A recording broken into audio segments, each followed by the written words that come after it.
Today we're going to talk about 8 tips to improve your Procreate workflow. Group your work into a stack. And you can name that stack. So for example, this one I have called tags. If I wanted to add this document into that stack, I just hold it and drag and drop it right in. Moving layers from one project into another. So if, for example, I really wanted to move this banner into another layer, I would open the project, find the layer with the banner on it. I could duplicate it, assuming I don't want to leave it, I don't want to lose it, I want to keep it in this project, but also add it to the other. So I duplicated the banner layer. I'm going to press and hold, pulling it out of the layers box. With my other hand, I'm going to open the gallery, click the project I want to add the layer to. While I'm still holding the layer down here, open the new layers in the new project, drag and drop. And there you go, it makes that layer appear right here. Tip number 3, this is for within your in your brush package here, your brush library. I like to create a category or a folder of all my favorite brushes. So to make your own folder, pull down on the brush folders, hit the plus sign. You can create and name your own new brush folder here. So I'm just going to put new for now. And then any brushes that you might want to add into this folder, it's great because it just can make you a smaller collection. You can duplicate it in here, assuming you didn't want to lose it there unless you want to move it permanently. And then you just press and hold and drag it into the new. There you go, just lay it over the name and it'll drop in the new folder. So this is amazing if you want to use specific brushes for a consistent maybe client work or something like that. You can make a folder just for that client work and put all the brushes with all the settings that you like in that folder. Okay, my next tip is to create a SketchUp layer before you start your project. I use a pencil, which I have saved in here, but it's just the pencil that came in your drawing library here. So the HB pencil is what I use, and I just sketch out my design first, and then I start layering on the words and different graphics and moving things around until I come to my final project, and then I just click on that layer to make it disappear. Go ahead and open any project. Then you want to click here on the wrench for the actions, go to preferences, and you want to hit gesture controls, which is the bottom option here. This is where you can personalize your experience in Procreate. There's so many different things in here that allow you to customize your work and how this works for you. So I encourage you to play with those. But 2 of my favorite settings are the quick menu and the eyedropper.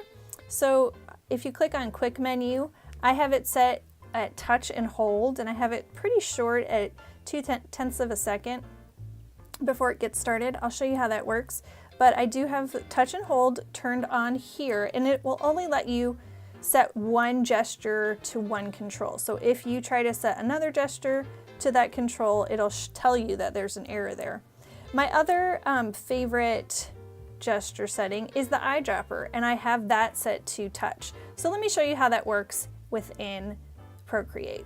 First is the quick menu. Within my project, anytime I want to add a layer, usually if you just leave it at basic settings, you have to come up here and push the plus sign to add that layer. And when you're doing a complicated project, that gets really tedious. When you have the quick menu set, all you have to do is hold your finger on the screen and you get these options to pop up. So quickly I can hit new layer, and there it's already created for me. So it's only 1 step, or I guess 1.5 steps, as opposed to those 2. The other gesture control we set was the eyedropper with touch. So let me add a little bit of color to my screen, or my project here. So now whenever I want to pick that color up, all I need to do, or any color on my project, is touch it, and it will change the color setting of my brush. So if I want to go back to black, I touch the black and it changes right there to black.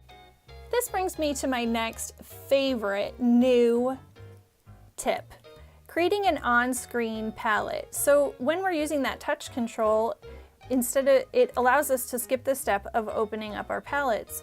Therefore, what I love to do is create a new layer, take the color I want to use, and make myself a spot of color in that layer. So I'm going to go ahead and add all the colors that I would like for this project onto this layer. And then, see, they're all here on one layer all by themselves right here. So now I have them all ready. I can go back to any layer I'd like.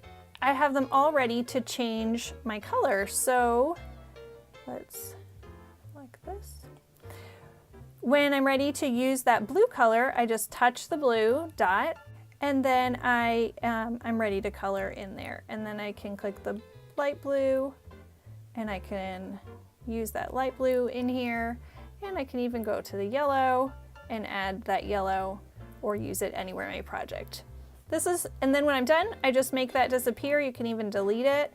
And this gives you a quick, easy way to work with lots of colors at the same time. Now, something that perplexed me for a long time was how to get rid of those colors if I accidentally put two of the same in the box, which for some reason seems to happen to me quite frequently. What I found is if you go to the value menu so that your colors are just down here in the bottom with all the different values up here, if you tap that color and hold, you'll get the option to delete it. Game changer, click that delete, it makes that second one disappear. I can't tell you how many color palettes I had with multiple